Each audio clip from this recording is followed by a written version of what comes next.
Dev na Estrada, o seu podcast sobre desenvolvimento. Dev na Estrada. Toda sexta, um novo episódio sobre tecnologias e entrevistas. Tudo com muito humor e alegria.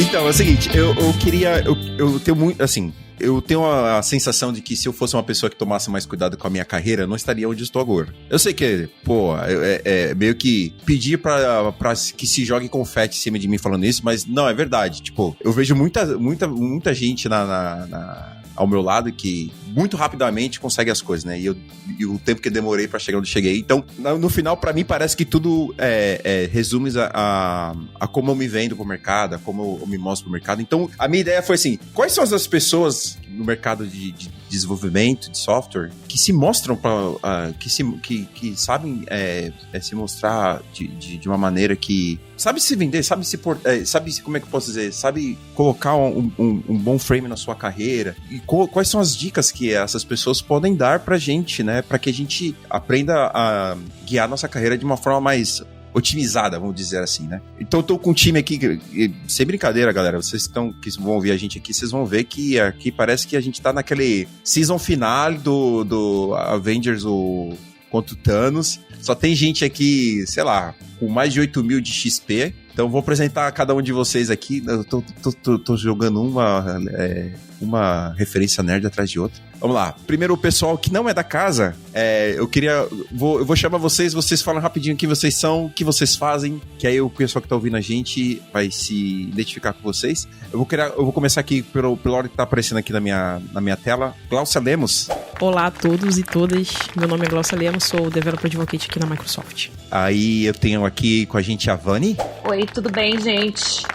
Aqui é a Vani, né, como já foi apresentada, e atualmente eu trabalho como Community Manager para Stack Overflow. A Carla. Olá, tenho uns 9 anos de carreira aí, mas hoje em dia eu estou na Meta. E a Loiane. Olá, pessoal, eu sou Loiane e hoje eu trabalho como Dev Manager, Engineering Manager, título a ser definido, que eu também não sei o que eu faço quase todos os dias, mas a gente tá aí 15 anos na estrada, mais de 15 anos já, né? Mas a gente para de contar, que é pra não falar a idade, né? Então... Meu TCC foi baseado no teu curso de STJS. Olha só, hein? Tá entregando a idade, Glaucio, tá entregando a idade. E aí, estamos aqui com a gente com o Mimílio. E aí, pessoas, beleza? Kate. Fala, galera. Eu queria saber qual foi o seu critério pra colocar todo mundo aqui nessa sala, porque eu tô me sentindo um lixo. Eu não devia ter vindo gravar hoje, eu tô brincando. Meu critério foi o seguinte, eu vou mandar DM pras pessoas que eu sei que não vai me responder, quem responder eu chamo. Aí todo mundo respondeu, foi maravilha. Não, só tem mulher boa aqui que trabalha em lugares fodas e, sei lá, tem mais de 10k de seguidores, é isso? E a organizadora do Front in Sample. Aí, ó, tá vendo? Tamo aí, né? Da Frontin, não é nem só do Front in Sample, da Frontin. Tem uma caralhada de evento aí. E quem é esse que tá falando agora? Olá, pessoas, eu sou o Mário Souto aqui e eu queria contar que o meu primeiro emprego eu arrumei mentindo que eu sabia SaaS. Aí eu aprendi em um dia vendo o vídeo da Loiane e aí... Se eu trabalho no Nubank e faço conteúdo hoje, é culpa da Loiane. Tá entregando a idade de novo, gente. Tentou falar algo bonito, né? Pô, a Loiane me ajudou, não sei o quê. Toma, mano.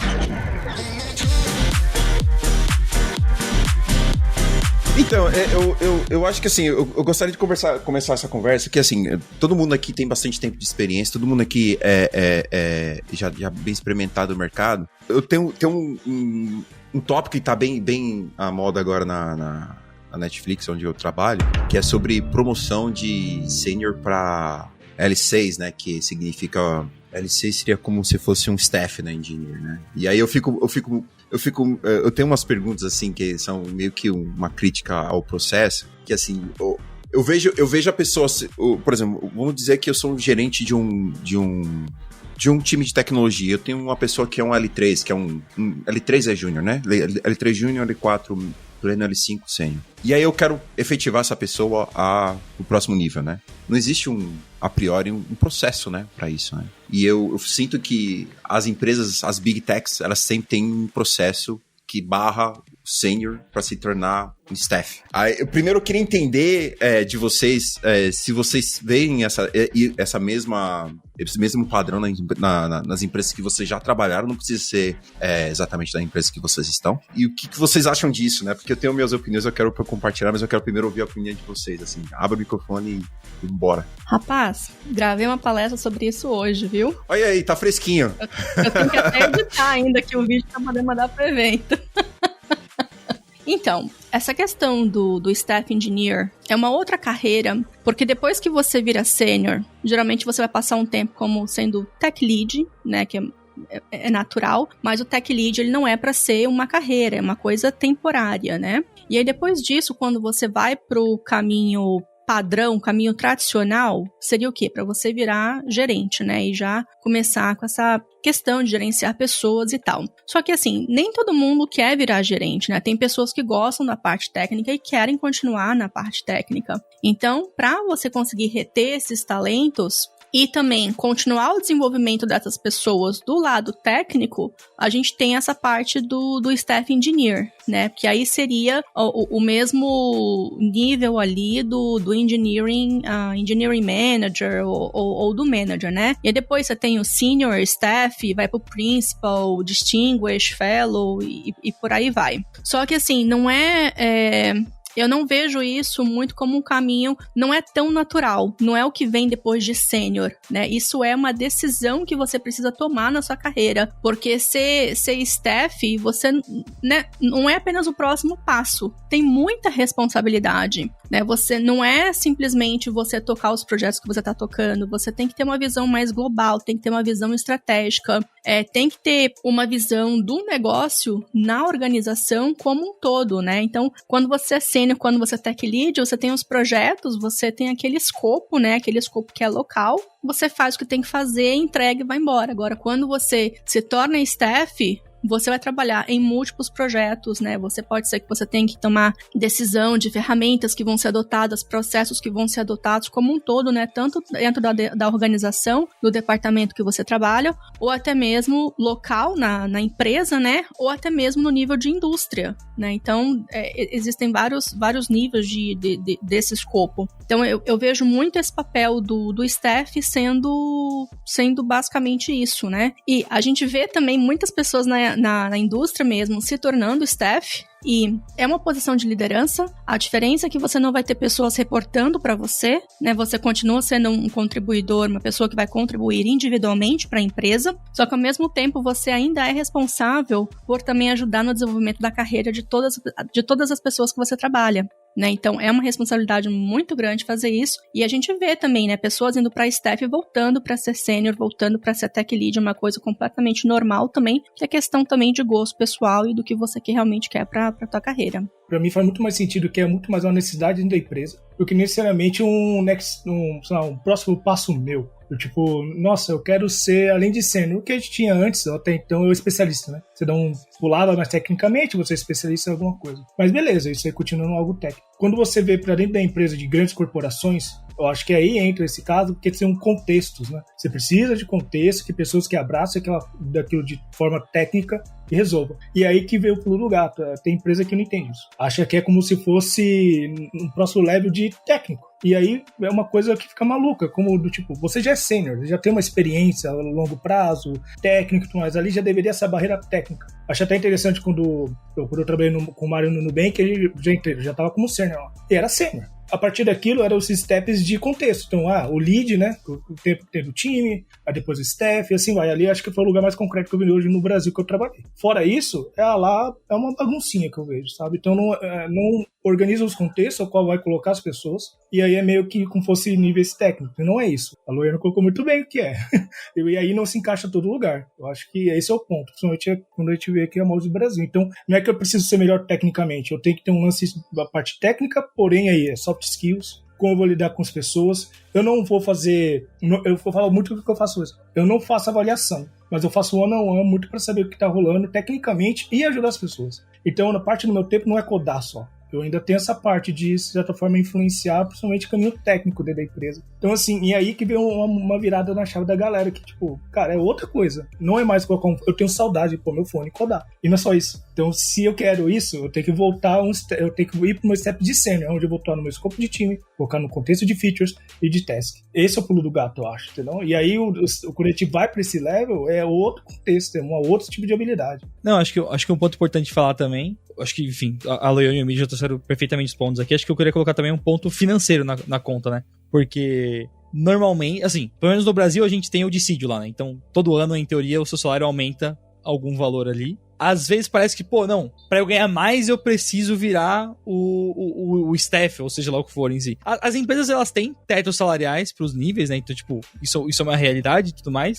Mas eu só queria reforçar aqui pra você que tá aqui ouvindo tomar cuidado com isso também, saca? Tipo, pô, ganhar dinheiro é muito bom pra caralho, paga as contas, paga os boletos, compra as coisas, mas às vezes, se você não quer fazer isso, e fazer isso vai comer o seu juízo miseravelmente, assim, saca? Às vezes vale a pena você sair da empresa que você tá e tentar ir pra outra empresa que paga mais pro sênior do que continuar na empresa que você tá e virar lead nessa empresa. Principalmente porque, tipo assim, tem empresa que dá cargo, tipo, sei lá, você é head e tem 2 pessoas abaixo de você. Ou você é Eng Manager e tem 50 gerentes. 50 gerentes é foda. Vai ter 10 gerentes abaixo de você. Pô, ter 10 gerentes abaixo de você é você tá tomando conta de OKR, de métrica, de 10 times diferentes. Se você fizer merda, é 10 pedaços da empresa que tá sendo impactado, saca? Tipo. Esse esquema aí, Mário, nesse esquema de faixa que você comentou, dá muito bem pro. Assim, as empresas trabalham com um lance de, às vezes, a empresa com 80% a 120% da faixa. Então você pode ganhar mais que a faixa do staff, saca? Do início. Então dá pra você ser um bom sênior ganhando bem. Então, assim, o lance de ter necessidade de promoção, esse lance de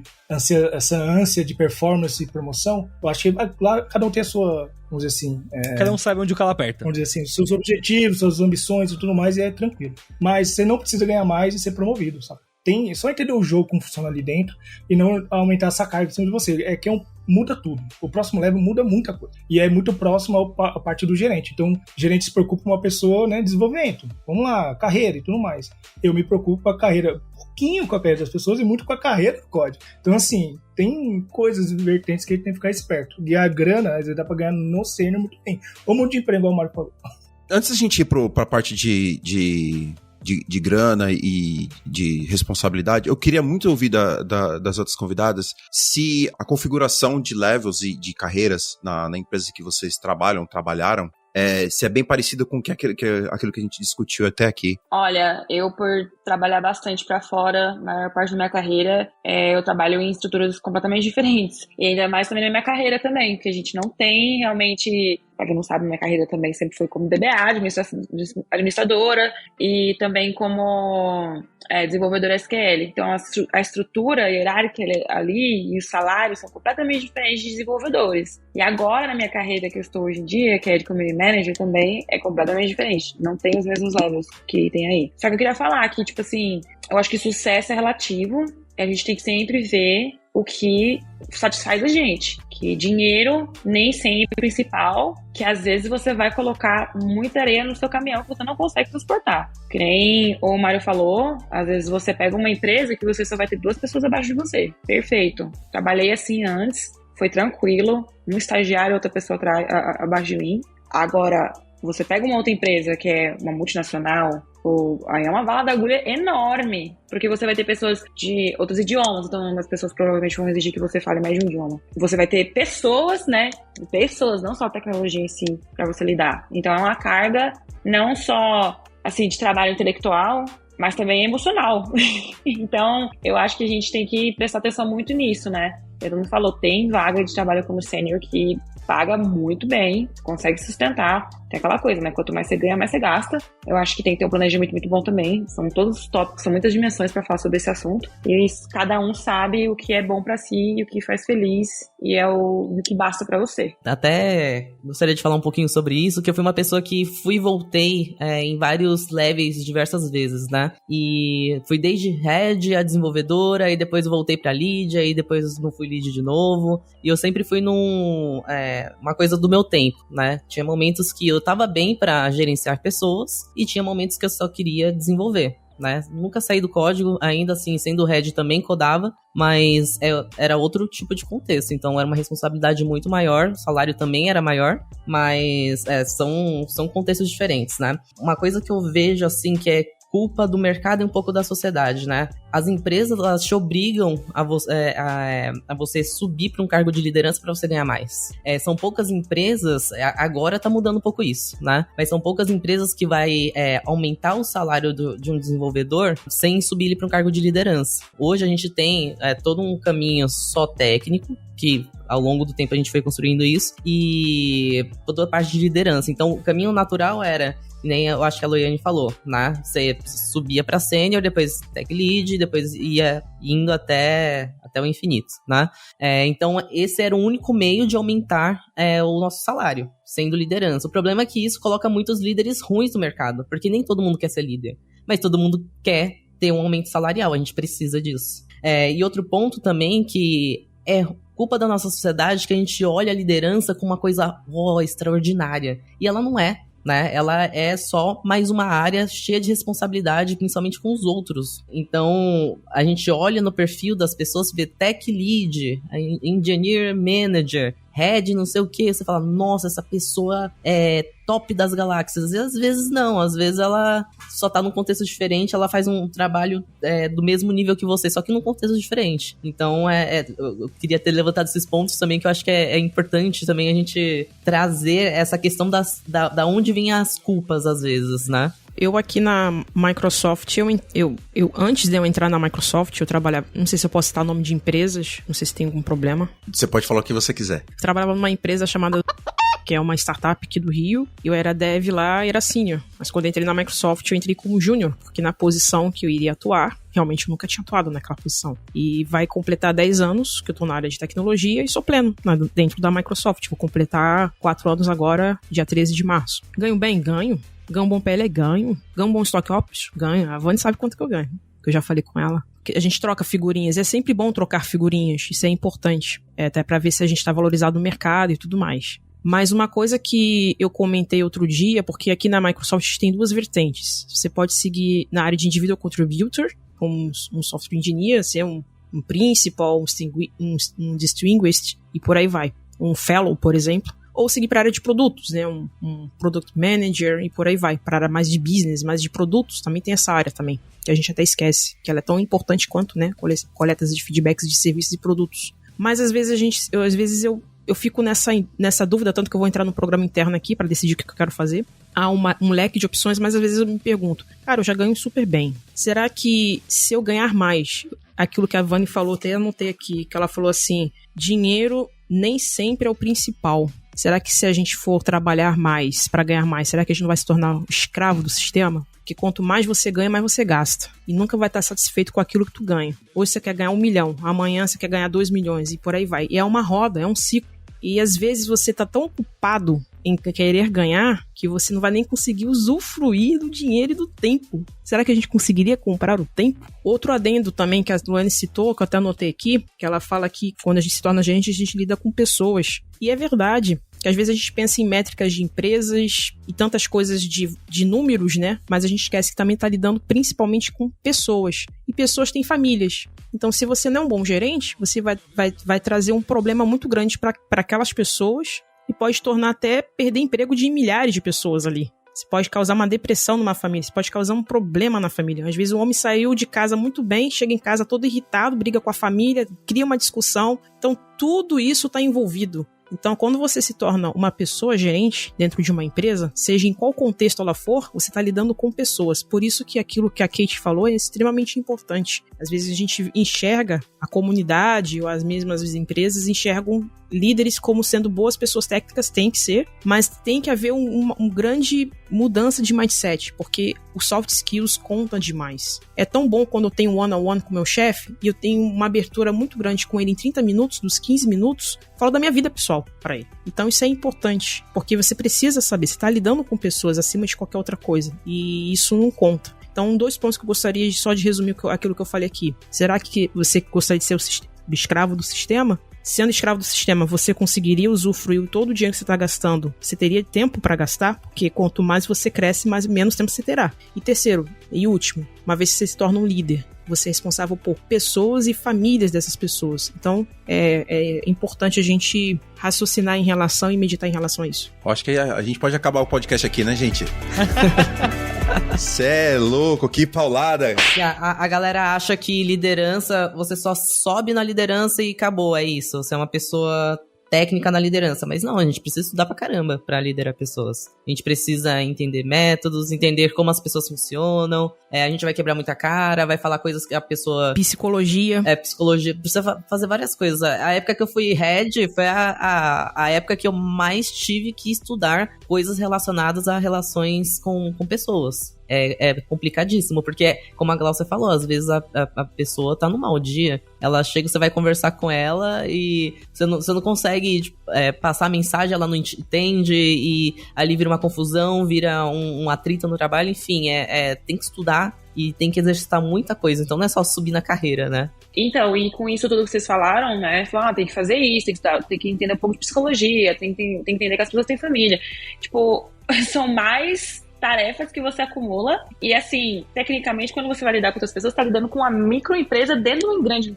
E aí, se você colocar no papel, você ainda assim não recebe o suficiente que você merecia por todas as coisas que você faz. Então, não é pra todo mundo, realmente, lidar com as pessoas. Eu nunca quis ir pra esse canto até eu realmente ter algum, sei lá, entendimento de que sim, eu consigo lidar, eu consigo dar conta do baque que é lidar com muitas pessoas de cabeças diferentes, muitas mesmo. Mesmo até lidando assim com o usuário também. E nem tem muitas pessoas que têm talento pra isso, e é ok, tem gente que é só boa técnica mesmo, é só boa escrevendo código, mas é muito péssima lidando com pessoas. Assim, eu tenho um nível básico pra sobreviver. Então, não é pra todo mundo. E se você for nessa só por causa do dinheiro, é uma presepada muito grande. É a receita, assim, perfeita pro burnout.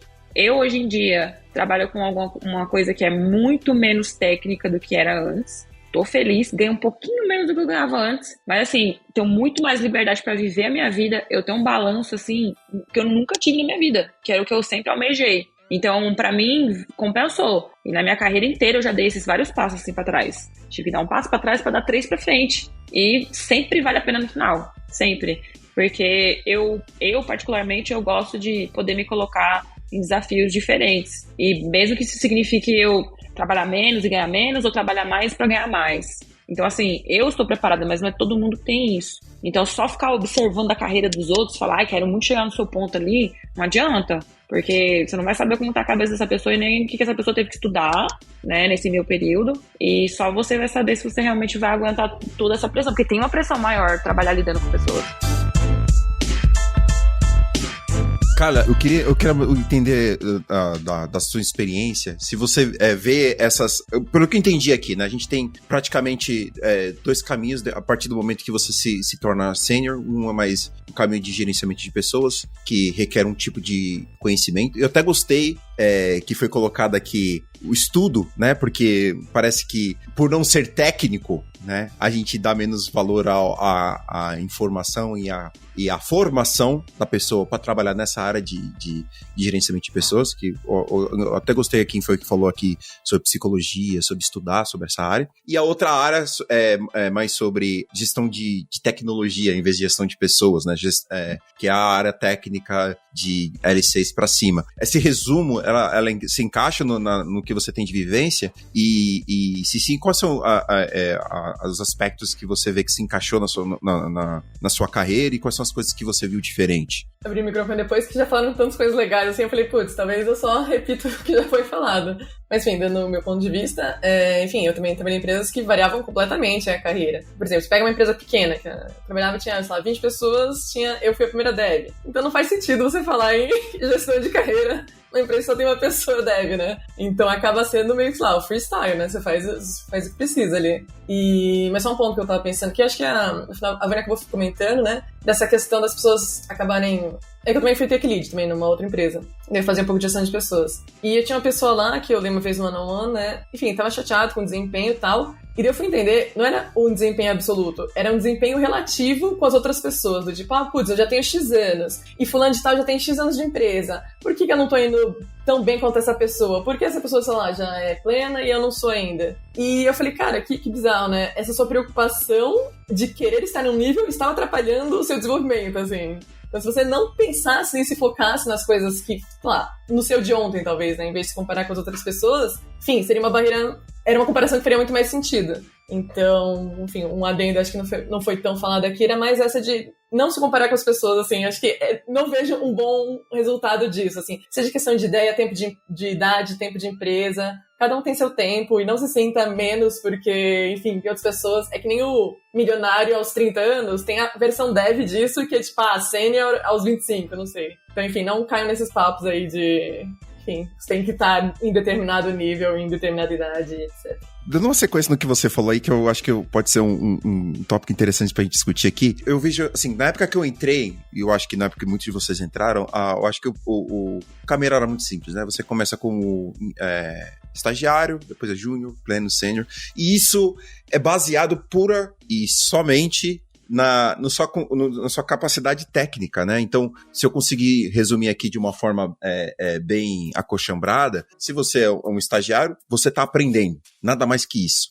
Você não é obrigado a entregar nada, você é obrigado a aprender. Enquanto você estiver aprendendo, você é um bom estagiário. Essa é a minha definição de estagiário. Um cara que é um júnior é um cara que consegue ajudar os outros com tarefas pequenas, consegue andar sozinho em algumas coisas. Um cara pleno é um cara que já consegue entregar algumas coisas um pouco mais complexas e dar suporte a sênior, quando o sênior não pode tocar tudo. Aí o problema que eu vejo aqui, eu queria conversar com vocês, é o escopo do sênior, ele é tão amplo, e eu vejo que ele varia tanto de empresa para empresa, que vai desde um cara que é um pleno que quer ganhar mais dinheiro, pura e simplesmente isso, que é o famoso sênior de 2 anos. Mas desculpa, quem tá ouvindo a gente é sênior de 2 anos? Eu conheço sênior de 2 anos, que é bom pra caramba. Inclusive, tipo, tinha um cara que trabalhava aqui na Netflix, o cara era sênior na Netflix, 2 anos de carreira. Eu não tô falando que é errado, eu estou falando que é mosca branca. Precisa se explicar não, Will. Não. Deixa a galera reclamar. Aposentar cedo, hein? Caralho, porra. Pois 2 anos de carreira, você tá sênior na Netflix, maluco. Com 30, você tá vivendo de lancha. Você virou o novinho da lancha. Bom, eu não vou jogar confete em você, Mário, mas quem conhece você sabe que você é precoce também. Vamos lá. Então, você tem, mas assim, o sênior de 2 anos é um cara, é uma mosca branca, no meu ponto de vista. E você tem a pessoa que ela é sênior, tipo, igual eu, tá 200 anos de sênior, e continua sendo sênior. Só que o escopo de um sênior, que é uma pessoa que tem 2 anos de carreira, um escopo de sênior de uma pessoa que tem muito tempo de carreira, a pessoa que tá no outro lado do sênior, ela entra numa gray zone, que ela meio que se mistura com um cara... Eu já fui, por exemplo, o sênior que era parceiro do designer, que fazia a ponte entre o design e os outros desenvolvedores. Eu já fui o sênior que fazia o ponte com o produto.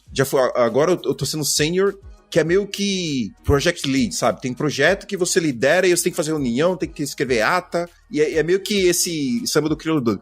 A pergunta é assim, para vocês que estão ouvindo, vocês estão aqui comigo, qual é o tipo de responsabilidade que você acha, que você fala assim, poxa, eu tendo responsabilidade demais para um sênior, ou eu acho que sênior é tipo o céu ao limite? Deu pra entender minha pergunta ou falei muita groselha?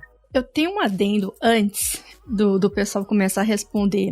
Não vou entrar nessa questão da treta do sênior de 2 anos, tá? Eu tô longe de treta, né? Mas assim, tem 2 coisas super importantes também. Geralmente quando a gente começa a falar sobre senioridade, a gente começa a falar apenas a parte técnica. A parte técnica é apenas uma parte da equação. Quanto mais você sobe na sua carreira, principalmente depois, né, a gente falou bastante do staff, né, quando você é sênior, você tem que começar a desenvolver seus soft skills. Se você desenvolve sua parte técnica e não desenvolve soft skills, você vai ficar parado ali no tempo, né, e às vezes essa parte de soft skills é o que justamente é o motivo de muitas vezes as pessoas não serem promovidas dentro de empresas. Elas são muito boas tecnicamente, dão conta do recado, porém, falta muita coisa ainda. Tem a questão da comunicação, né? Comunicação de como que você apresenta um projeto, por exemplo, para um quadro de diretores. A parte da influência. Se você tem uma ideia bacana que você quer implementar dentro da empresa, será que você consegue pegar um patrocínio, um sponsor, né?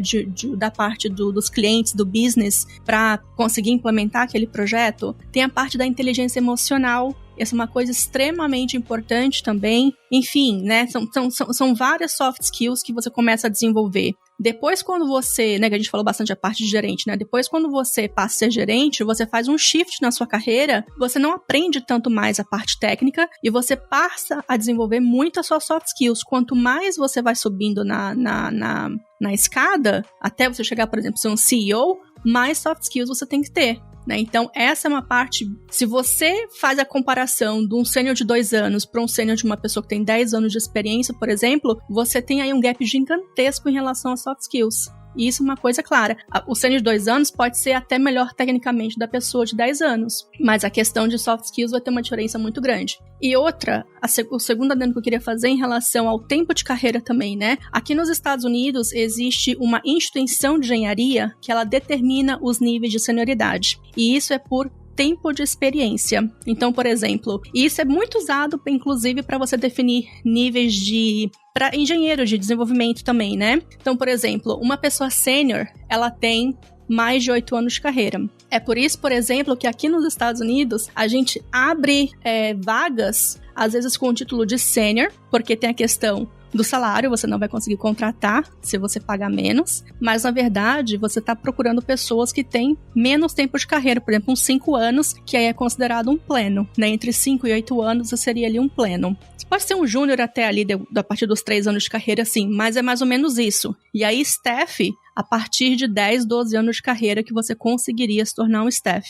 Então, assim, tem esses adendos, né? Mas é claro, isso tudo depende de empresa para empresa. De novo, como o pessoal falou, né? Um sênior numa empresa, um sênior numa multinacional é muito diferente do que um sênior de uma empresa que tem 40 funcionários, né? Então tudo é relativo. É igual a Vani falou, né? Tudo muito relativo. E a gente tem que ter muito cuidado, às vezes, com isso, porque não existe aquela verdade absoluta, né? É sempre muito relativo. Nossa, essa é nova, eu não sabia dessa informação. Obrigado, Anne. Depois eu vou perguntar, eu vou pedir pra você me mandar depois em offline o... Como diria a galera de Choque de Cultura, aqui tem informação!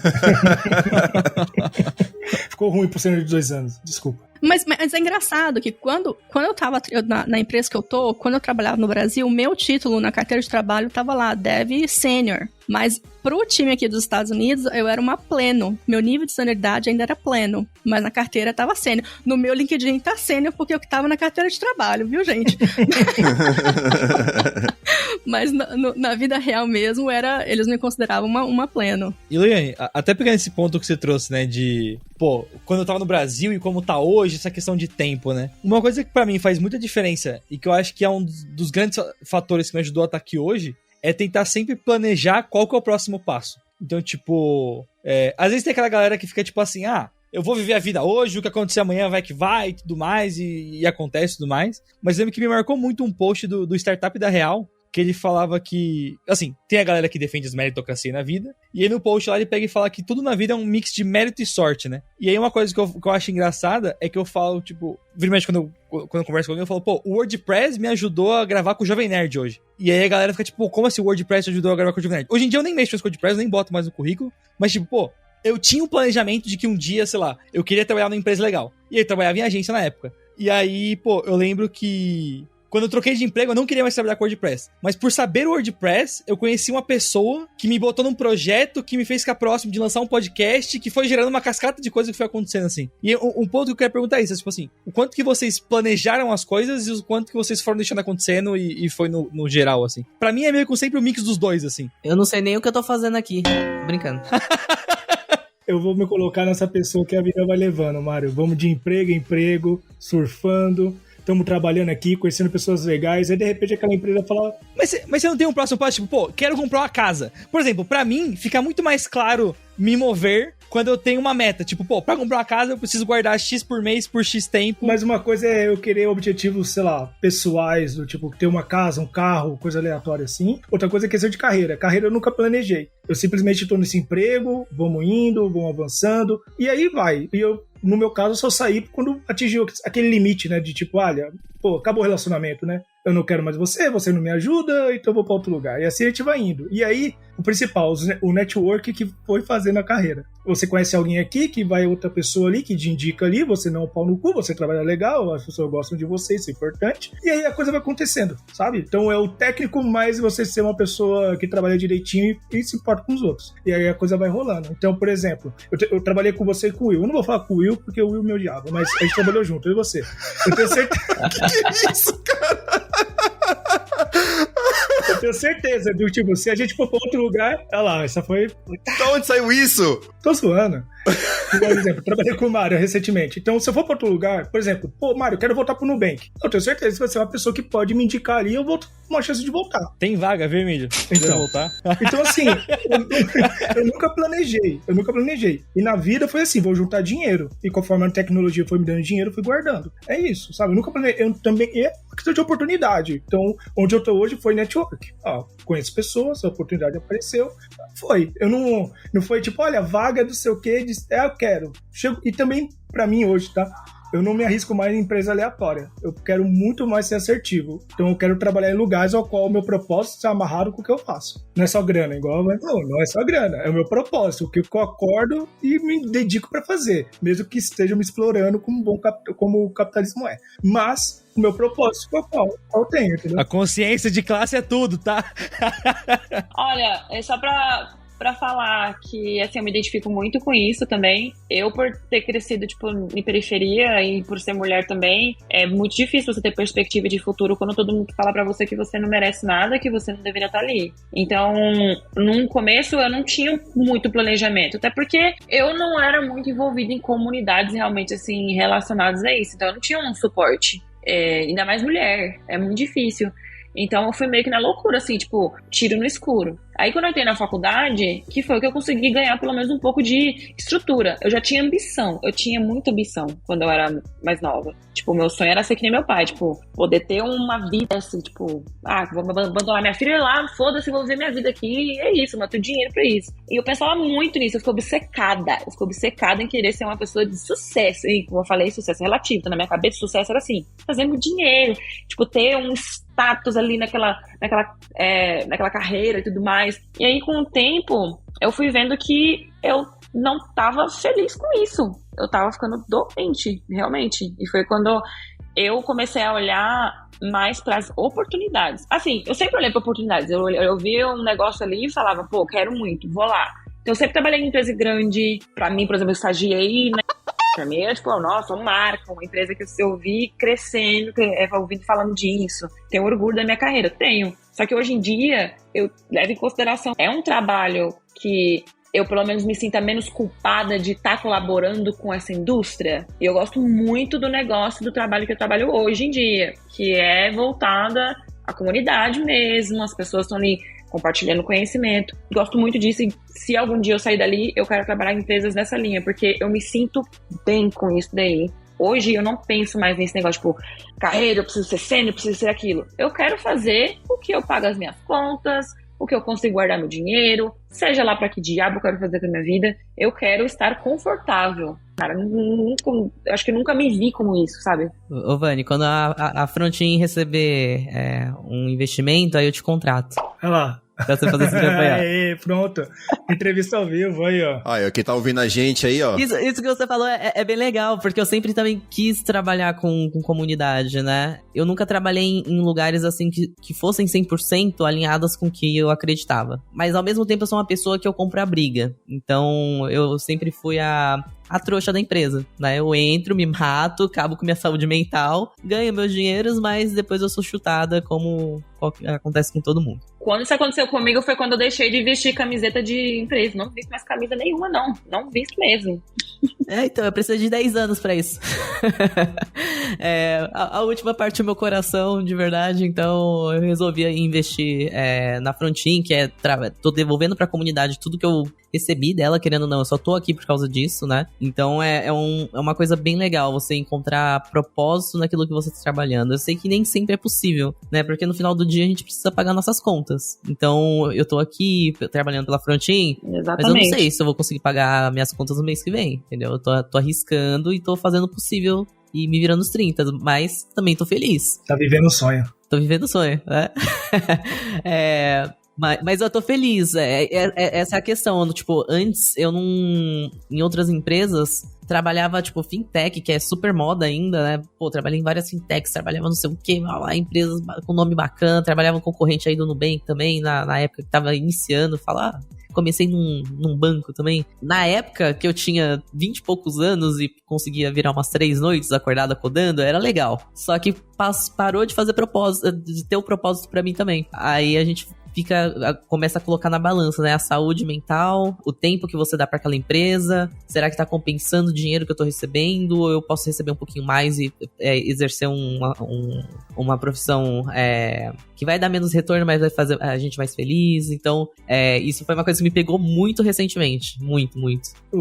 Falando que eu gosto de sucesso, eu lembro quando eu morava no Grajaú, a minha noção de sucesso era conseguir trabalhar num prédio bonito. Manja? Um prédio bonito na Faria Lima, ao qual minha mãe ia ficar feliz porque eu tenho uma carteira assinada. Nossa, meu também. Usar terninho, gravatinha e toda chiquezinha. Nossa.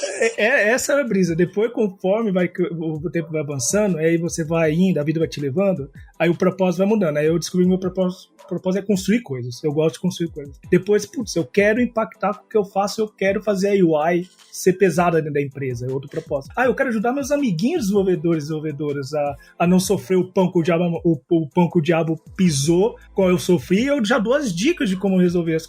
E aí vai numa escala, sabe? Eu acho que é isso. Enquanto isso fizer sentido, tá ok. Mas vestir camisa de empresa pra se matar, assim, não dá. O lance que a Kate falou de ser trouxa, eu acho que às vezes é muito mais como a gente se dedica por ser profissional. A gente é profissional, eu vou fazer o meu papel, eu sei o que eu sou e eu vou trabalhar. Só que aí o lance é quando se aproveitam, entendeu?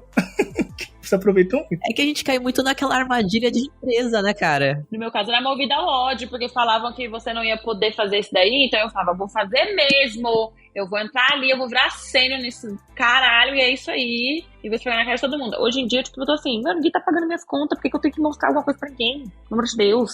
Vamos aproveitar mais a vida, né? Ter mais tempo. Se a empresa falar assim pra mim, eu te dou tudo isso de férias, eu quero mais tempo livre pra poder viver longe do ambiente ali corporativo, pra poder aproveitar minha vida. E quanto mais eu puder ajudar outras pessoas com o meu trabalho, melhor pra minha sanidade mental.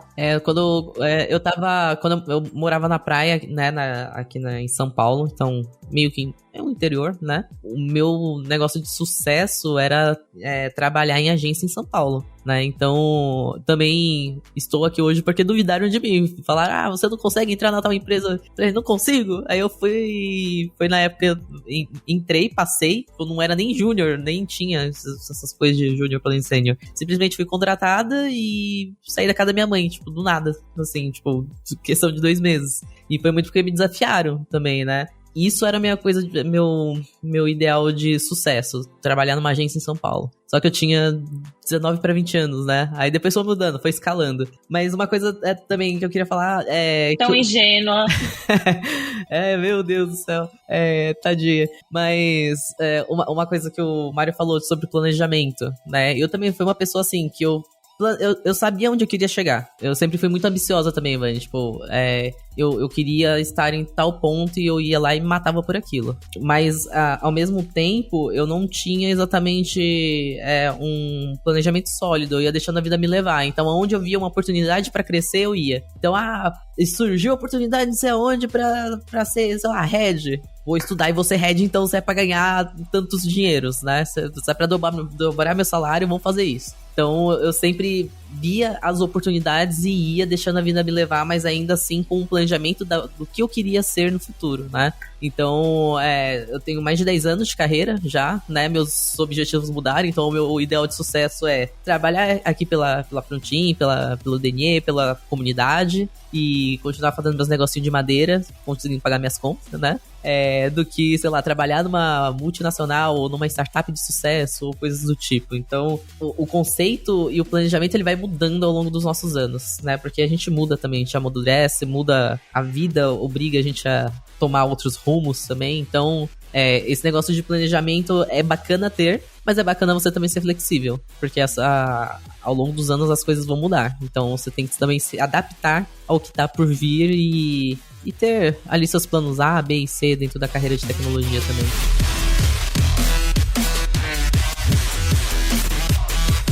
Nossa, Carla, eu comecei a fazer uma pergunta e aí a conversa, ela enriqueceu, assim, de tal maneira que peguei a pipoca aqui, fiquei assistindo e tomando nota aqui, escrevendo e aprendendo com vocês. Eu acho que a conversa, ela expandiu para um nível, assim, não só até onde vai um sênior, mas o quão vocês se prepararam a carreira de vocês para chegar ao ponto que vocês estão, e também qual é a métrica de sucesso de vocês, que eu acho que são essas coisas que estão ventilando aqui nessa conversa. Eu queria ouvir de vocês duas, assim, agora uma pergunta se derivou em 3, né? Tipo, até onde vocês veem que vai o escopo do sênior, o quanto vocês se prepararam para estar na posição que vocês estão, assim, enquanto vocês planejaram, né? Que foi mais uma coisa que foi ventilada pelo Mário, e uma coisa que foi conversada aqui é a métrica de sucesso de vocês, assim, qual é mais ou menos assim? É mais somente a grana e mais, ou por exemplo, o que a Vani falou, que eu acho que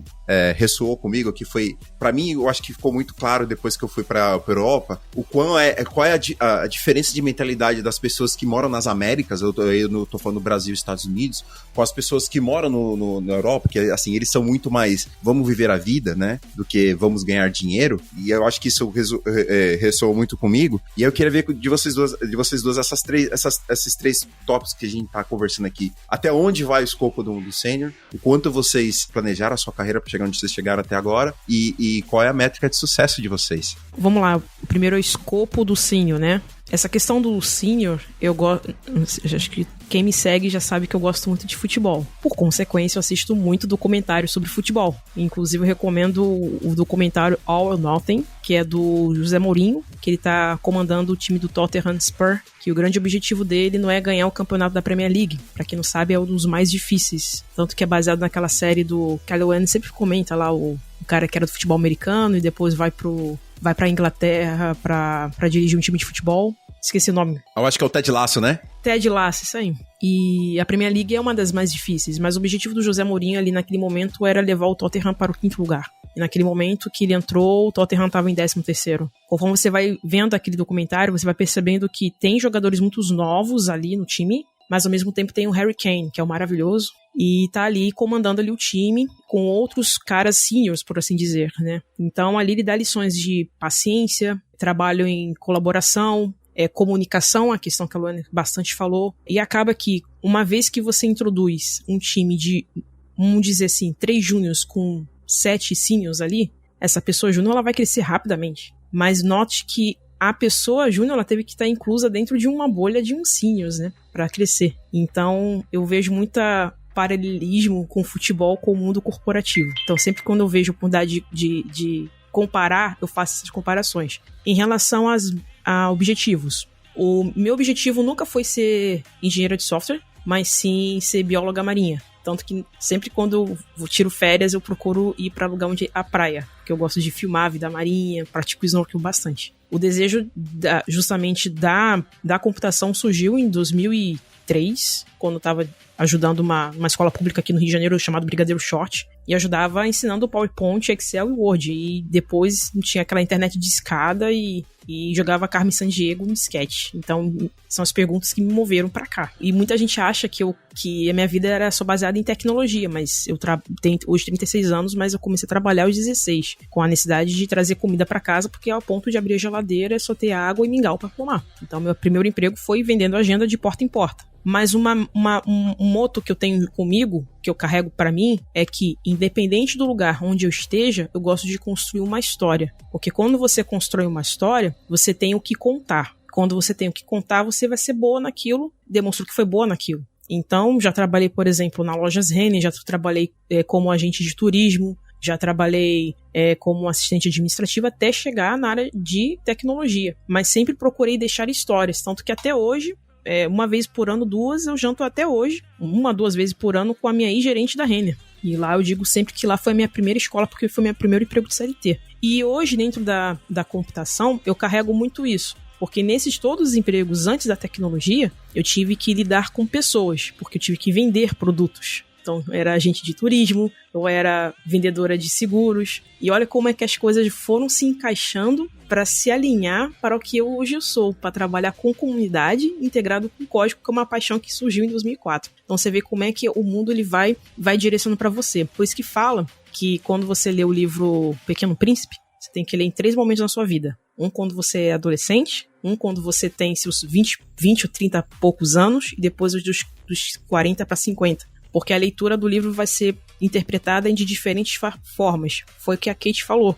A vida é flexível. Ah, também tenho. Então, a vida é totalmente flexível. Então, você vê, no começo eu queria ser biólogo, mas depois surgiu de eu trabalhar em inúmeras empresas, que foi juntando aquela massinha e foi juntando para algo muito maior, onde eu cheguei agora. E o meu objetivo final é justamente continuar ensinando pessoas. Tanto que eu me vejo, num futuro muito próximo, lecionando numa faculdade, porque eu ainda acho o ensino na computação nas universidades muito, muito frágeis. Em relação ao outro ponto, você falou métricas, né? Exato, quais são as métricas que você acha que são métricas de sucesso? Assim, qual é a regra que te mede? Cara, eu acho que trabalho, assim, sempre pra mim, construir história e trabalho colaborativo. Se eu percebo que em qualquer outro trabalho, em qualquer outra empresa, não tenha trabalho colaborativo e as pessoas não sejam colaborativas e sejam egocêntricas, pode ser uma empresa que me pague, sei lá, 30, 40 mil reais por mês. Eu não vou continuar. Porque eu sei que a empresa vai estar fadada ao fracasso. Então,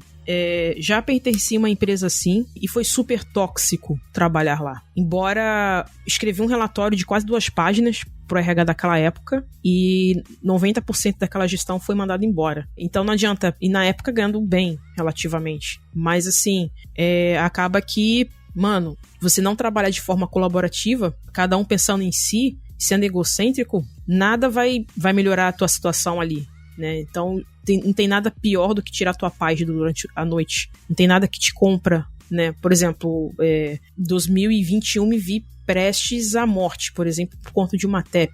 Então, quando você vê a morte ali perto de você, você começa a dar valor a outras coisas na vida. Aquilo que a Vani falou, será que vou conseguir usufruir do dinheiro depois da morte? Acho um pouco difícil. Então, a gente tem que se cuidar agora. Então, quando eu vejo um ambiente, quando não é colaborativo e é extremamente... você não tem como construir uma história, pra mim, tem sido o meu moto. E eu procuro sempre ver empresas que trabalham dessa forma. Quando eu encontro ou quando eu entro no lugar errado, olha, eu procuro meter o pé o quanto antes. É o que eu tenho usado. Maravilha, maravilha. Eu tô aprendendo muito aqui hoje. Carla, e você? Qual é a regra que te mede? Até onde vai o sênior?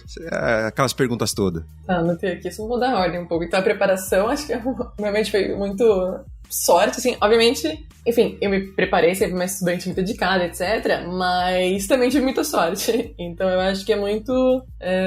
enfim, sem oportunidades não tem como você chegar em lugar nenhum, né? Não acho que foi só porque eu me esforcei que eu cheguei nos lugares, né? Mas, por exemplo, eu não faço esse planejamento de longo prazo. Tipo, meu terror nas entrevistas seria como você se vê daqui a 10 anos? Eu não sei. Daqui a 5, também já não sei. Talvez um ano, talvez se eu forçar a barra eu consiga ali. Então, acho que o único planejamento que eu tive mais longo prazo foi pro tipo, queria estudar na USP. Então, era essa minha meta, então, ao longo do ensino médio, estudei escola pública, e eu falei, cara, meu pai não consegue pegar cursinho, nem minha mãe, vou estudar aqui pra caramba, daí entrei na USP. A partir daí, foi meio no improviso, assim. Como eu tinha que escolher alguma faculdade, eu falei, gosto de matemática. Vou pegar matemática, mas também gostaria de ganhar dinheiro, então vou em engenharia. Então foi matemática mais dinheiro, engenharia foi a minha seleção ali. Qual engenharia? Não sei. Eu selecionei uma lá, assim, mecânica. Daí no segundo ano vi que na mecânica não era tão legal, fui pra naval. Então me formei em engenharia naval. E daí ao longo da faculdade vi que programação era legal. E daí resolvi entrar na programação. E daí eu comecei a trabalhar com programação. E daí em determinado momento surgiu a oportunidade de trabalhar com educação, né? E programação. E daí eu falei, putz, educação é uma coisa que me move muito, gosto muito. Então fui pra essa empresa de educação. Eu falei, putz, tem aquele momento de saturação do conhecimento, assim, sabe? Quando você sente que você não tá aprendendo tanto mais na empresa, aí você pode mudar de função ou eventualmente de empresa. Eu acabei optando por mudar de empresa. Então foi muito coincidência, e foram surgindo as coisas e eu fui concatenando porque naquele momento fazia sentido pra mim, né? Então, enfim, essa foi a minha preparação, foi um pouco, estar pronto pra mudança e deixar o vento levar. E a questão de escopo, né, acho que de sênior, por exemplo, é como o pessoal falou, né, é difícil falar o que é sênior, a gente fala como se fosse uma palavra, como se fosse uma constante, né, de todo mundo souber o que é sênior. Eu acho que de empresa varia muito, né, como a Glass falou, putz, pleno na Microsoft, provavelmente é tech lead em outra empresa. Então, é difícil você dar métrica, né? O que eu diria que por cima o que pelo menos eu senti, assim, a evoluir minha carreira, é o quanto eu perdi o medo, fiquei mais tranquila para resolver problemas, e consegui resolver problemas muito cabeludos. Por exemplo, antes eu ficava pensando, putz, para ser sênior, eu preciso saber de muitas linguagens, muita tecnologia. Se eu não souber de 10 linguagens, eu não sou sênior. Sendo que não tem nada a ver. A partir do momento que você se sente confiante, né, no seu conhecimento, você pode pegar um codebase em qualquer linguagem, que você consegue, enfim, com as mutretas que você aprendeu em outras linguagens, se virar. Posso te dar um exemplo? Manda. Eu só sei JavaScript, não sei nada mais. Então, excelente exemplo, né? Que, tipo, a gente coloca ideias na nossa cabeça que é, tipo, saber muitas coisas, sendo que, cara, é resolver os problemas. Então, se você consegue resolver os problemas lá, usando papel e caneta, sei lá, usando binário, parabéns, você consegue resolver os problemas. E acho que também é uma coisa que acaba não respondendo tanto, que é a questão de quando foge do escopo. Acho que uma vez que eu senti isso, acho que empresas menores, pra gente, tem mais isso. Acho que empresa grande tem cargo pra qualquer coisa, né? Tipo, então, alguém que faz gestão de X, alguém que mexe com banco de dados, alguém que mexe com a infra. Empresas menores acaba tendo, como eu tinha falado, é meio que você tem que fazer o que tem pra fazer, né? E, enfim, da minha empresa que eu trabalhei, por exemplo, a questão de tech lead tava meio no ar se você fazia ou não gestão de pessoas. Os tech leads que existiam, faziam. Então, quando eu virei tech lead, eu falei, vou fazer, né? A pessoa tá fazendo. Pessoas depois não fizeram a gestão de pessoas. Enfim, e não era um negócio que eu gostava muito, assim. Em determinado ponto a empresa vai crescendo mais, eu acho que principalmente quando as empresas estão em crescimento, eu acho que tem mais chance de você pegar escopo de coisas que você não gostaria muito de fazer. Então, por exemplo, quando a empresa é menor, a gestão de pessoas que eu tinha que fazer era ok. Depois foi crescendo, você quer uma gestão melhor, né, dedicação, já não fazia tanto sentido pra mim o tanto que eu tava gastando de gestão versus programação. Então foi nesse ponto que eu senti, putz, eu acho que o escopo do cargo mudou possivelmente e faltou ajustar. Então depois, quando surgiu o cargo de Eng Manager, meio que, enfim, eu voltei pro que eu queria. Mas, enfim, senti nesse momento de crescimento, começou a, enfim, vir coisas que eu não gostaria muito de fazer, né, para a gestão de pessoas. E a métrica de sucesso, acho que eu tô com a Glaucia em pontos que ela falou. Pra mim, trabalhar num lugar com pessoas legais é essencial, assim. As pessoas têm que ser legais. Porque se outras coisas não forem legais, possivelmente é temporário. Que as pessoas são legais, você consegue, enfim, se virar, resolver os problemas. Se você trabalha com pessoas que não estão lá pra te apoiar, pra cooperar com você, cara, dado que você passa muito mais tempo com essas pessoas, com sua própria família, talvez no home office agora mudou um pouco, mas, cara, você passa 8, 9 horas do dia com as pessoas, tem que ser pessoas legais. Não quero passar mais tempo da minha vida acordada com pessoas desagradáveis. Então, pra mim, isso tá num lugar, num ambiente legal, que você sente que as pessoas são legais. E pra mim, obviamente, tipo, ter algum dinheiro, pra mim é só, tipo, poder viajar uma vez por ano. Eu não sou uma pessoa ambiciosa, não faço questão de, carro do ano, celular do ano, softwares, tipo, eu sou bem de boas. Então eu já atingi esse limiar há muito tempo. Então, pra mim, cara, dinheiro não é uma coisa que motiva mais tanto pra mim. Assim, você vai ganhar o dobro ou trabalhar um dia menos por semana? Boa. Então, aí você começa a ponderar as coisas. É muito bom que vocês colocou. Parece que é uma constante, assim, né? Quando você... Eu acho que o que eu vi bastante aqui foi, aí vocês podem me corrigir se eu tô errado, é que assim, quando você não chega lá, o dinheiro acaba sendo um driver pra você, porque você precisa pagar suas contas. E aí quando você chega lá, você percebe, e isso fica como mensagem pra quem tá ouvindo a gente, é que quando você chega lá, você percebe que o dinheiro não é aquilo importante. Tem todas as outras coisas. Assim, o dinheiro eu acho que pra pessoas que ascenderam socialmente, que saíram, vamos dar um check no bingo aí, eu de novo falando como tecnologia, como uma ferramenta de ascensão social. Você que tá no começo de carreira e você tá vendo um espaço para você subir de carreira fácil, rápido, e para você pagar suas contas, limpar o nome da sua família, o que quer que seja, faça, entendeu? Mas assim, duas coisas. Uma, tem o custo, que aí vocês estão vendo o pessoal aqui falando. E segundo, isso não é o mais importante. Porque a partir do momento que você chega lá, tem muitas outras coisas que fazem muito mais importante, que é muito mais importante do que dinheiro.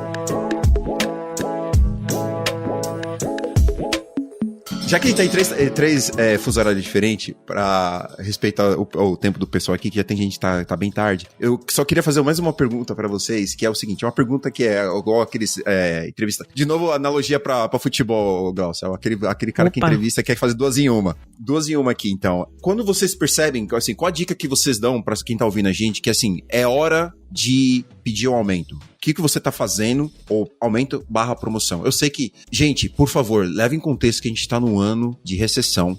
Assim, eu de vocês, guardem essas dicas pra no momento que a gente, no próximo ciclo de prosperidade. Acredite no que a gente falou em dois podcasts, no podcast 2 semanas atrás. Esse ano vai ser duro, então, hang in there. Mas, assim, quais são as coisas que você pode ver? Eu acho que a melhor pergunta é a seguinte: quais são os pontos que você percebe que você pode usar como selling points para manter você no cargo, né? Mas no momento de prosperidade pedir aumento ou promoção? Ou quando é o momento, quando vocês percebem ou qual é a dica que você dá pra quem tá ouvindo a gente, que fala assim, gente, agora é hora de procurar outra coisa pra você, porque se você continuar nesse lugar, vai fazer mal pra você. Bom, eu vou começar então. eu vou tentar ser o icebreaker aqui. Fora da conjuntura atual, né? Porque agora a gente tá nesse problema de recessão, né? Que ninguém percebe, mas tá vindo. Espero que eu esteja mentindo. E daqui a um tempo todo mundo me tague no Twitter falando que eu sou mentiroso e que nada aconteceu. Mas, pra mim, é muito do pessoal, assim, sabe? Quando eu vejo que eu não tô conseguindo aprender. Porque eu sou, assim, eu cheguei onde eu cheguei porque eu sou um cara que sou muito curioso, eu quero aprender. Na minha área, né? Eu não sou o tipo de cara que eu quero aprender muitas coisas, mas eu quero aprender muito sobre o que eu faço. Eu sou o cara que cava pra baixo e não o cara que cava pros lados. Se é que deu pra me entender. Então, quando eu não tô mais aprendendo, ou quando a empresa não me deixa aprender, eu acho que pra mim já é e aí eu acho que esse pra mim é um baita do no-go, é quando eu tenho um gerente que não rola. Porque, por exemplo, eu me lembro que tem uma história que quando quando eu fiz a entrevista pra Netflix, eu já tinha pedido as contas da empresa que eu tava e já tinha aceitado uma oferta pra trabalhar no eBay, só porque, tipo assim, a minha vida ficou uma loucura, só porque eu não aguentava mais o gerente que eu tinha na época, eu pedi as contas, e lá na Alemanha você tinha 3 meses de aviso prévio, então eu já pedi as contas, eu saí correndo atrás de emprego, enquanto eu tava lá, e graças a Deus deu tudo certo. Pra mim, é uma pergunta que eu acho que foi o motivo pelo qual eu chamei vocês pra cá, que é difícil, né, você saber quando que é o momento que você precisa, porque na minha cabeça, essa é a minha filosofia, né, então, e eu acho que isso tem, meio que um laço que eu tenho, que eu faço o meu trabalho pedir pelo meu aumento, mas assim, eu percebo que as pessoas que são mais vocais do que laborais, elas conseguem mais com menos esforço. E eu fico trabalhando, me matando às vezes, pra fazer com que o meu trabalho peça o meu aumento pra mim, entendeu? Então, essa é o meu exemplo, mas assim, o meu exemplo eu não quero que ninguém faça, porque certeza que você vai demorar, todo mundo vai conseguir aumento e depois eles vão pensar em você, porque você tá de boca fechada. E pra empresa, se você tá de boca fechada, você aceita. Bom, eu acho que já posso ter dado alguma ideia pra vocês comentarem em cima. Acho que depende de empresa, hein, William? É relativo. Então, assim, a questão do aumento agora, nesse momento do problema da macroeconomia, que a gente tá vendo que é um problema inflacionário a nível mundial, ou seja, o FMI criou muito dinheiro e agora ninguém quer gastar, né? Esse é o grande problema. Eu devia ter te chamado pro último podcast se eu te conhecesse antes, porque a gente discutiu isso. Foi muito enriquecedor. Mano, e eu tava falando justamente sobre isso ontem no meu Twitter, só um pouquinho rapidinho fora de contexto. O que eu escrevi lá? Baixo desemprego, alta dos juros, igual inflação. Vai entender, né? Mas enfim, tem uma explicação, porque parece que lá nos Estados Unidos, as pessoas não estão solicitando seguro-desemprego, isso é ruim, e as pessoas não querem trabalhar, parece, né? Porque parece a cada... Esse é um problema que vem desde a pandemia. É, isso, exatamente. Mas é um negócio muito de louco. Mas, voltando, entra a questão do consenso, né, gente? Pelo amor de Deus. Eu tava desde outubro do ano passado pedindo aumento pro da minha chefia, que eu achava que era conversa de balela, esse negócio da macroeconomia e tudo mais. Pra mim era só uma coisa localizada, mas na verdade é uma coisa muito maior do que qualquer uma de nós aqui. E agora eu não falo mais. Então entra a questão do consenso, né? Então não é o momento pra pedir. Então tem que ter um consenso. Essa é uma opinião minha. Eu aqui, por exemplo, para solicitar um budget pra São Paulo, um parto. São Paulo, tá, gente? Não vou nem gastar R$2.000. Então, pra vocês verem como é que estão as coisas. Então, assim, é questão do consenso. Mas vamos supor, vamos imaginar na Alice País das Maravilhas, né? Tá tudo muito bem. Aí o que você poderia usar de recursos, né? Métricas, né? Coletar um monte de métricas. Uma coisa que eu tenho como objetivo aqui, eu sempre tenho uns journals aqui, que eu faço anotação de tudo da minha vida. Cara, faz uma retrospectiva semanal, o que você fez de diferente, né? Vai criando um histórico. Quando vier um connect, uma avaliação 360, você possa vir a provar isso através de um slide. Tem um slide, por exemplo, né?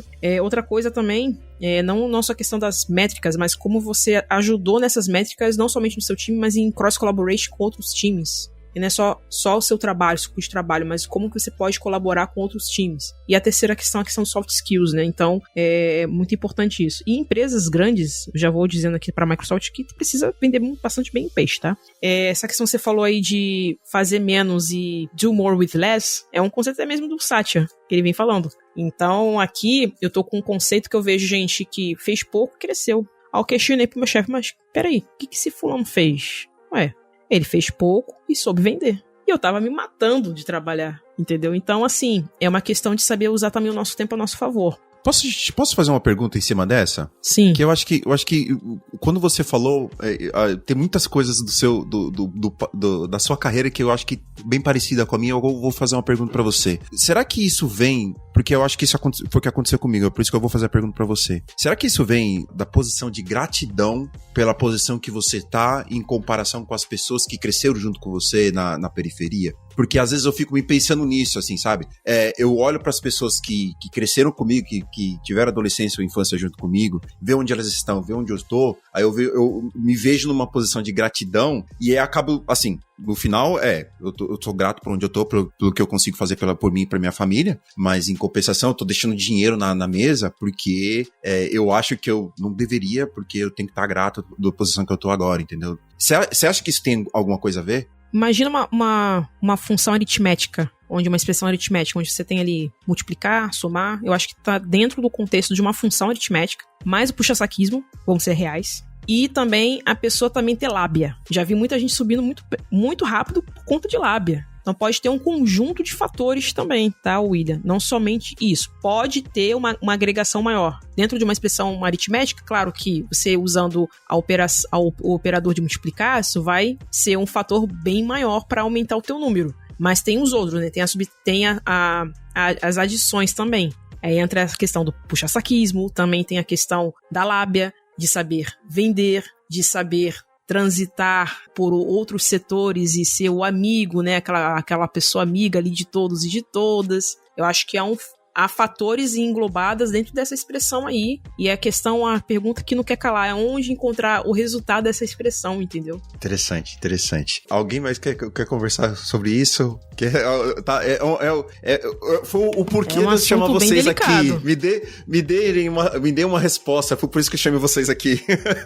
Vou dar meus 5 centavos aqui. Eu acho que nesse quesito de você vender o seu peixe, eu acho que é importantíssimo.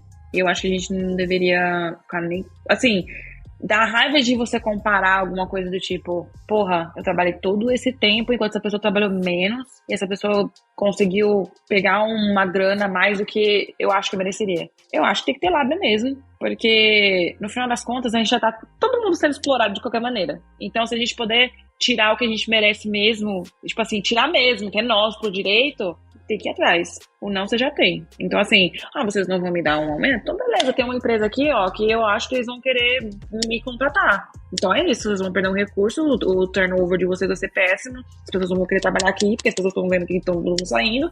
É isso aí. Então, assim, não é uma ameaça. Lógico que você tem que trazer, tipo, métrica, né?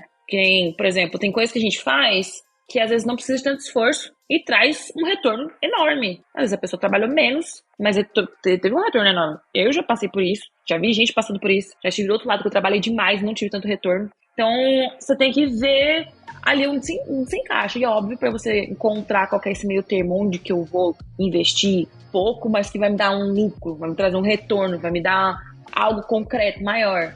E nisso você já pensou, você já estudou, você analisou. Então, um trabalho que eu tenho hoje, por exemplo, para poder subir de cargo, por exemplo, já tem todo um esquema, você tem um plano de carreira dentro da empresa. Então, você já tem, tipo, se você fizer isso, fazer aquilo e aprender tudo isso dentro desse determinado tempo, você vai conseguir esse aumento e você vai subir de faixa, de bandas, de senioridade, ou seja lá o que for. E dentro disso eu ainda achei, pelo tanto de coisa que eu pude trazer, pelo tanto de coisa que eu aprendi em um curto espaço de tempo, porque o meu trabalho é totalmente envolvido em conhecimento, é aprender, absorver e passar ele de volta. Então, visto o que eu fazia antes, tecnicamente falando, tem um esforço intelectual, eu acho que maior, mas eu trabalhava, a carga era maior antigamente. E o retorno de hoje é muito maior, é muito grande. Eu consigo quantificar, eu consigo trazer métrica. Então, eu vi que eu merecia, sim, um aumento. E era plausível. E eu consegui um aumento. Você tem que ir atrás do que você merece pelo seu trabalho. E aí você tem que analisar o que você fez, não só comparando com os seus coleguinhas de trabalho. É bom ter um norte, sim? Claro que tem. Mas você tem que ver o seu trabalho em si. O que é esperado de você? Bom, o meu trabalho é esperado isso aqui. Só que eu passei disso, eu fiz um pouco a mais. Se você fez um pouco a mais, você merece um aumento pra aquilo ali. Pelo amor de Deus. Só voltando uma coisa que a Glaucia falou, que foi uma coisa que eu aprendi duramente na minha carreira, né? Principalmente mulher em tecnologia, liderando um monte de cuecas, né? E sendo liderada por cuecas também. Sempre façam uma espécie de diário do que vocês fazem. Sempre coloquem aonde vocês colaboraram, como vocês colaboraram, as datas, tudo que possível, porque isso é um conselho principalmente que eu dou pra mulheres, tá? Porque na hora que você for pedir aumento, porque você sabe o quanto você trabalhou, vão te questionar e você vai ter que mostrar na prática ali o que você fez, porque na hora ninguém vai lembrar, vai falar, mas...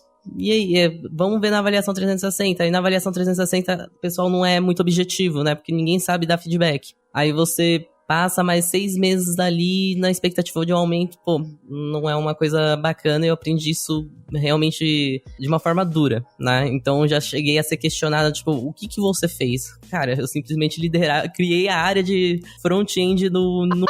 Então, eu cheguei nesse momento que eu tive que começar a anotar tudo que eu tava fazendo, né? Pra provar o porquê que eu precisava de um aumento. Isso assim, até que meio humilhante, né? Mas é o que a gente precisa fazer pra sobreviver nesse mundo. Então, o que elas falou, tipo, eu reforçando aqui, façam sempre que possível esse diáriozinho, sempre sendo muito específico no que você tá atuando, no que você colaborou na empresa para justificar aquele aumento sem ficar implorando, né? Basicamente isso. Eu iria acrescentar ainda, não apenas esse jornal, né, essa agenda de você gravar, mas faça uma pasta e move os e-mails de parabenizando, ou, né, para você ter evidência também de todas essas coisas que você tá fazendo. Thread do Slack. Exatamente, conversas. Eu ia falar isso, porque eu também fiz muito isso.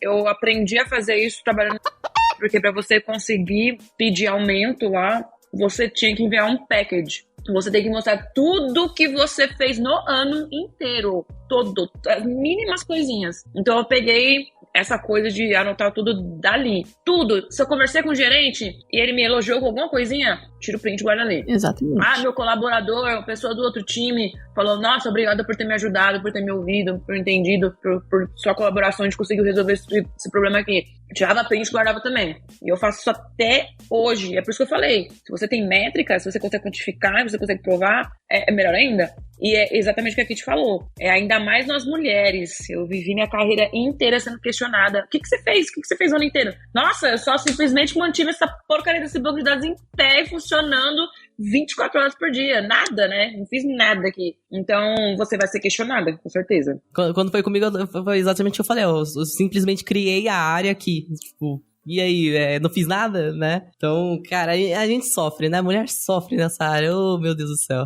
Tem uma coisa bem bacana também, acho que meio que faz um gancho aí com o que o pessoal já falou, que é essa questão de você se vender, né? É o tal do poder da influência. Isso tem um peso bem grande, né? De você conseguir influenciar as outras pessoas, influenciar, né? A pessoa que é o seu chefe, a sua chefe, a te dar aquele aumento. Uma coisa, pelo menos no mercado corporativo, né? De multinacional, tanto do Brasil quanto aqui dos Estados Unidos, e também como sendo gerente de pessoas também, uma coisa que a gente sempre sempre verifica bastante é, você tem o seu trabalho e é esperado que você faça o mínimo, né? É esperado que você faça o seu trabalho e você faça bem feito, né? Para você se manter com o emprego, né? Afinal, né, a gente já sabe que o mundo não é o mundo do Teletubbies, né? O mundo do país da Alice aí no País das Maravilhas. Então, isso é o mínimo esperado de você, que você faça o seu trabalho e faça bem feito.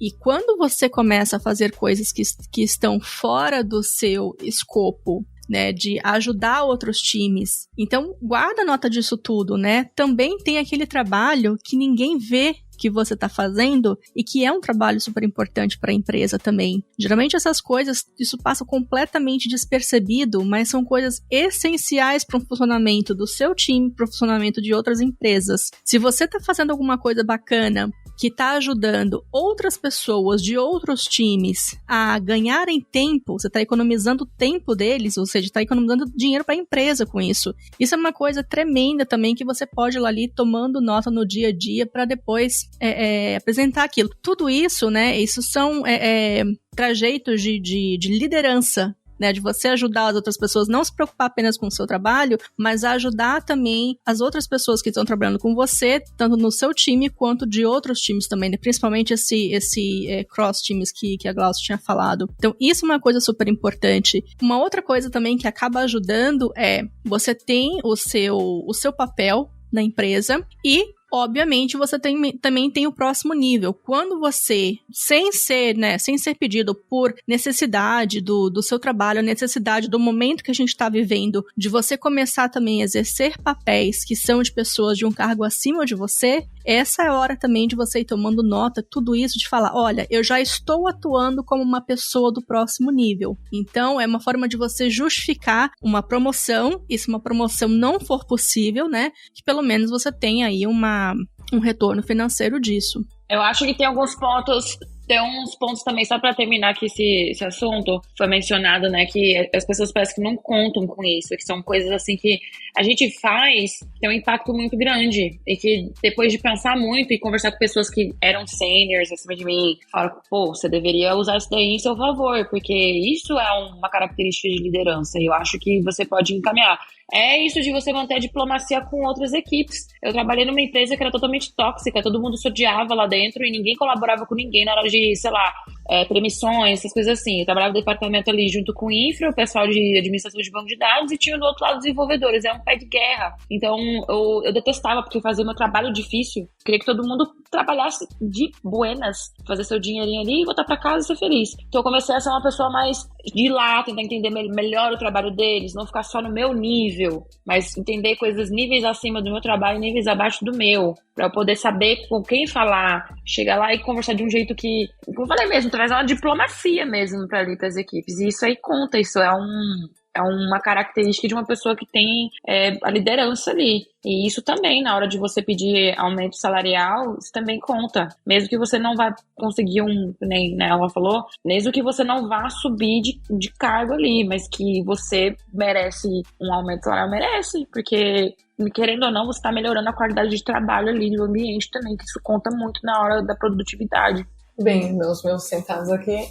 Primeiro, minha experiência pessoal, sou que nem você, William, uma negação, assim, tipo, eu não sou de negociar, assim, sou terrível de experiência pessoal. Então, não vou falar da minha experiência pessoal, porque eu também deixo as coisas acontecerem, mas na minha breve experiência como gestora, né, como gestora de pessoas, acho que foi muito bom estar do outro lado, assim, que eu acho que uma coisa que sempre pega é alinhamento de expectativas, né? Então, primeiro, se sua empresa não tem o que é esperado de cargo, o primeiro passo é conseguir que sua empresa faça. Então, tipo, tá definido, ó, em X faz isso, em Y faz isso, tá ali escrito um papel detalhado. Por quê? O que eu já vi acontecer muito, por exemplo, alguém vai lá, engenheira, ganha várias medalhas de prata, ganha 10 medalhas de prata, mas quem é promovido, quem ganha uma medalha de ouro. Por quê? Porque você gastou seu tempo pegando medalhas de prata, mas não era esse o que definia quem ia ser promovido. E daí fica com essa sensação de, putz, por que eu não fui promovida se eu ganhei todas essas medalhas? Então, às vezes, deixar muito claro essas coisas, por exemplo, e acho que se você tiver o privilégio de ter alguém que faz sua gestão, porque às vezes as pessoas não têm, às vezes a empresa, enfim, tá muito júnior, você pergunta diretamente, ó, eu gostaria de uma promoção, tal, qual que é o meu próximo passo para evoluir na carreira? Por quê? Porque, de repente, e eu já tive que fazer isso, por exemplo, beleza, dado que você quer evoluir, eu vou te dar um projeto mais complexo. E daí, em vez, você deixa essas tarefas mais simples que você tá puxando, não interessa se você tá excelente nessas, não é assim que você vai ser promovida. Então, você talvez vai, enfim, penar um pouco, mas eu tô aqui pra te ajudar, né? Tipo, torna essa tarefa mais complexa, porque é isso que vai definir se você tem a barra, consegue chegar na barra seguinte. E eu acho que isso é especialmente um conselho importante para as mulheres, porque, enfim, uma vez eu li um artigo que mudou minha vida, assim, que é muito, cara, as mulheres fazem muito serviço que é essencial, mas que não conta pra nada na carreira. Por exemplo, fazer documentação. Frequentemente as mulheres fazem documentação e não é reconhecido.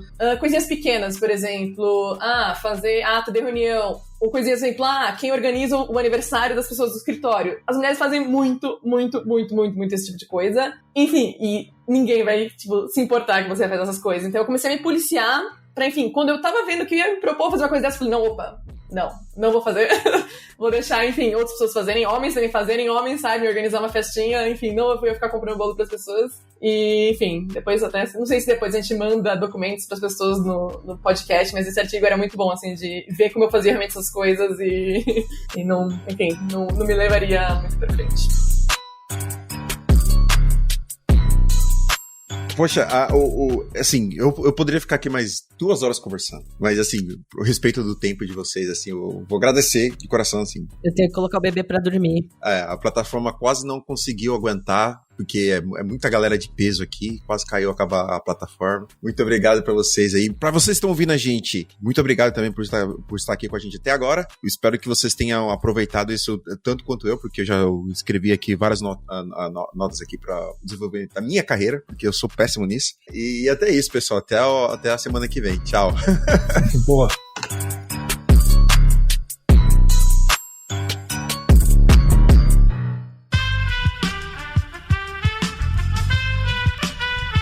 Esse podcast foi editado por Aerolitos Edição Inteligente.